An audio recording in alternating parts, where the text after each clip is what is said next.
आप देख रहे हैं जर्नलिस्ट क्रांति मीडिया और बने रहिए हमारे साथ अच्छी से अच्छी और सच्ची से सच्ची खबरों के साथ। अभी तक हमारे चैनल को सब्सक्राइब नहीं किए हैं तो सब्सक्राइब कर लें, बेल आइकन को दबा दें ताकि खबर आप तक तुरंत पहुंचती रहे। तो आइए चलते हैं खबरों पे। लखनऊ उत्तर प्रदेश भाजपा कार्य समिति बैठक में संबोधित करते हुए मुख्यमंत्री योगी आदित्यनाथ ने कहा है कि प्रदेश में 10 सीटों पर होने जा रहे विधानसभा उपचुनाव और 2027 के विधानसभा चुनाव के लिए सभी लोगों को अभी से सक्रिय होना होगा।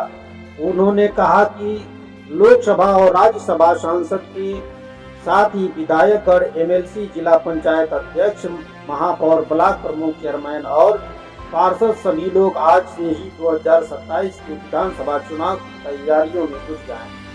हमें एक बार फिर प्रदेश में भाजपा का परचम लहराना है। उन्होंने कहा कि भाजपा नेताओं और कार्यकर्ताओं को सोशल मीडिया पर सुपर एक्टिव होना होगा और किसी भी प्रकार की अफवाहों का तत्काल खंडन करना होगा।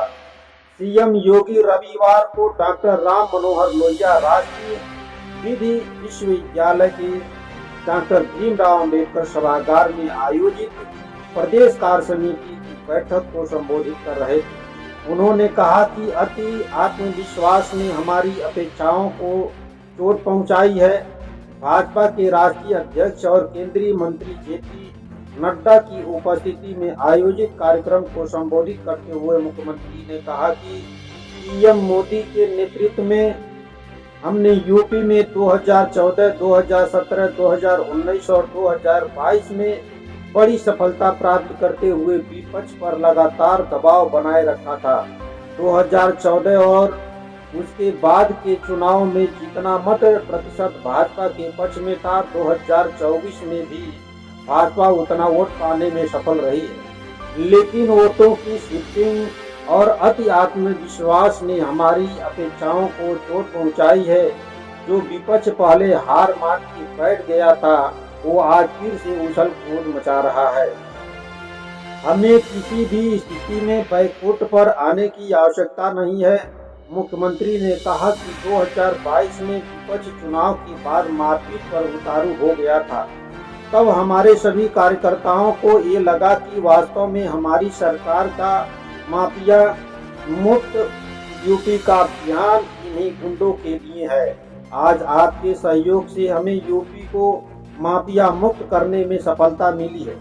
इसके अलावा अयोध्या में श्री राम लला अपने मंदिर में विराजमान हुए तो 500 वर्षों का इंतजार भी समाप्त हुआ है। सीएम योगी ने कहा कि भाजपा कार्यकर्ताओं को किसी भी स्थिति में बैकफुट पर आने की आवश्यकता नहीं है, क्योंकि आपने कार्य किया है। जब आप विपक्ष में थे तब जनता के मुद्दों को लेकर लड़ते थे। जब सरकार में है तो यूपी में सुरक्षा का वातावरण देखने को मिल रहा है। सीएम योगी ने कहा कि कभी मुहर्रम में सड़कें सुनी हो जाती थी, आज मुहर्रम हो रहा है ये पता भी नहीं चलता।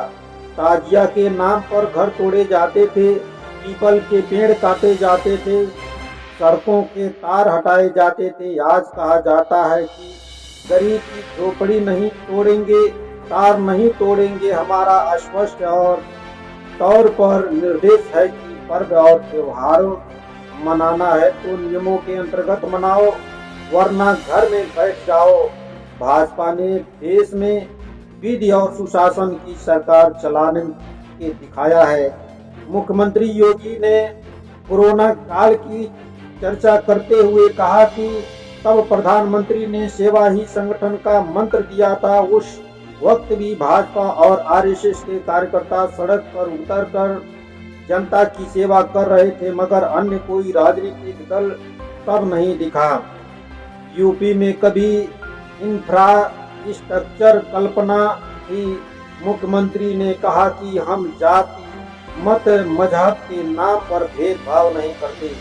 80 करोड़ लोगों को फ्री राशन किसी की जाति धर्म देखकर नहीं मिल रहा। कोरोना काल में भी भूख से मौत और आत्महत्या नहीं होने दिया गया। उस कालखंड में भी हमारे कार्यकर्ता अपनी जान की परवाह किए बगैर लगातार कार्य करते रहे। जिसे कोरोना के सामने दुनिया की बड़ी बड़ी ताकतें नतमस्तक हो गई, उसे पीएम मोदी के नेतृत्व में समाप्त करने का कार्य हम सब ने मिलकर किया।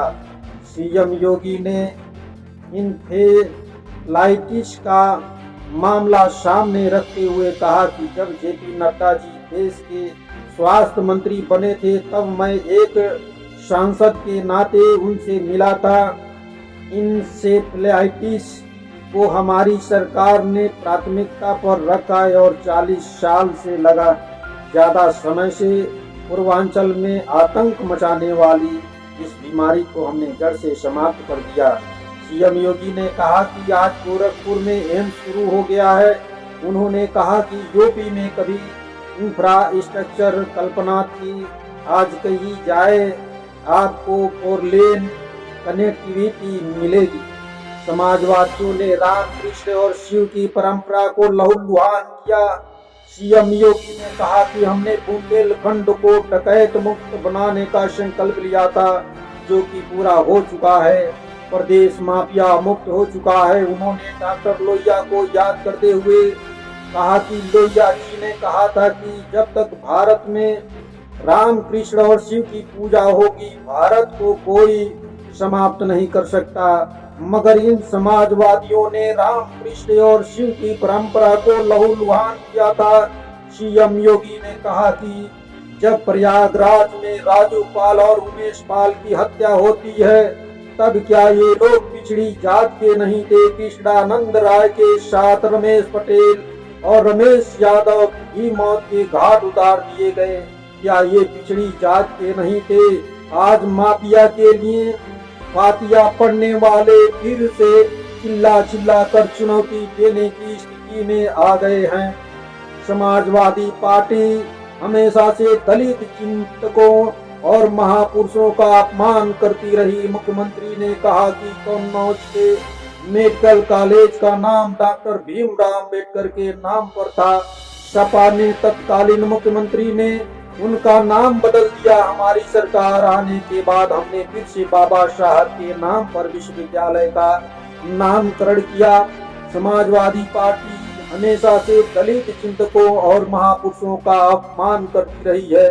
इन लोगों ने अनुसूचित जाति के आरक्षण में छेद लगाने का कार्य किया, एससी के स्कॉलरशिप को रोकने का काम किया। वहीं दूसरी तरफ प्रधानमंत्री मोदी ने बाबा साहब के पंच तीर्थ बनाए गए संविधान को सिर माथे रखकर नई संसद में स्थापित किया। भाजपा संविधान को सर्वोच्च सम्मान देने वाली पार्टी है, मगर अफवाह और भ्रम फैलाकर माहौल खराब करने का प्रयास किया गया। हम राष्ट्रवादी मिशन वाले लोग हैं। सीएम योगी ने कहा कि दुनिया जानती है कि हमारा समाज बिखरा होगा तो आसानी से शिकार हो जाएगा, मगर एक फूट होगा तो बड़ी बड़ी ताकतें भी इनके सामने धराशायी हो जाएंगी। जात के नाम पर विभाजित और शक्ति को छिन्न भिन्न करने का जो पाप इस चुनाव में हुआ है, हमें इससे सतर्क और सावधान होना होगा। मुख्यमंत्री ने कहा कि हमें सोशल मीडिया प्लेटफॉर्म का ज्यादा से ज्यादा उपयोग करना होगा।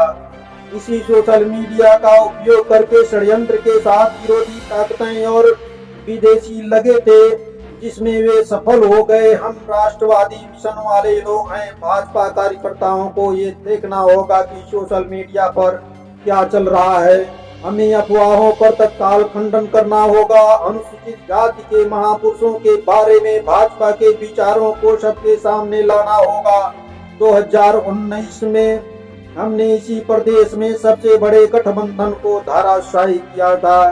एक एक व्यक्ति को झूठना होगा। मुख्यमंत्री योगी ने कहा कि हमने नगर निकाय चुनाव में सभी 17 मेयर सीटें जीती। सर्वाधिक नगर निकायों की सीट हम जीते। प्रदेश में सर्वाधिक चेयरमैन और पार्षद हमारे आजमगढ़ और रामपुर के उपचुनाव में हमने जीत दर्ज की।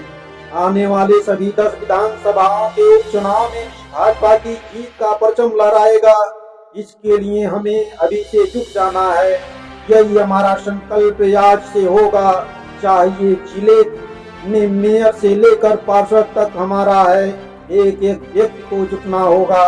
ब्लॉक प्रमुख, चेयरमैन, महापौर, जिला पंचायत सदस्य, विधायक, एमएलसी, राज्यसभा सांसद और लोकसभा सांसद को मिलाकर संकल्प को पूरा करना है। जिन लोगों को आज उछल कूद करने का अवसर मिला है वो दोबारा उछल कूद नहीं कर पाएंगे। बाबा साहब भीमराव अम्बेडकर की प्रतिमा पर माल्यार्पण किया। मुख्यमंत्री ने इस अवसर पर नवनिर्वाचित सांसदों को उनके उज्जवल भविष्य और अच्छे कार्यकाल के लिए बधाई और शुभकामनाएं दी। इससे पहले सुबह के सत्र में उन्होंने राष्ट्रीय अध्यक्ष जेपी नड्डा का स्वागत किया और पौधारोपण भी किया। मुख्यमंत्री ने कार्यक्रम के शुभारंभ से पहले बाबा साहब भीमराव अम्बेडकर की प्रतिमा पर माल्यार्पण किया। उन्होंने पंडित दीनदयाल उपाध्याय और श्यामा प्रसाद मुखर्जी के चित्रों पर पुष्पांजलि अर्पित की। इस अवसर पर प्रदेश अध्यक्ष भूपेंद्र सिंह चौधरी, दोनों डिप्टी सीएम ब्रिजेश पाठक एवं केशव प्रसाद मौर्य, राष्ट्रीय महामंत्री विनोद तावड़े, अरुण सिंह, संगठन महामंत्री धर्मपाल, राष्ट्रीय मंत्री सुरेंद्र नागर सहित प्रदेश भर से आए हुए भाजपा के पदाधिकारी, प्रदेश सरकार में मंत्रीगण, क्षेत्रीय पदाधिकारी, सांसद, विधायकगण, जिला पंचायत अध्यक्ष, महापौर, चेयरमैन, मंडल प्रमुख आदि मौजूद रहे। तो आप देख रहे हैं जर्नलिस्ट क्रांति मीडिया। बने रहिए हमारे साथ अगली खबर तक। बहुत बहुत धन्यवाद। नमस्कार।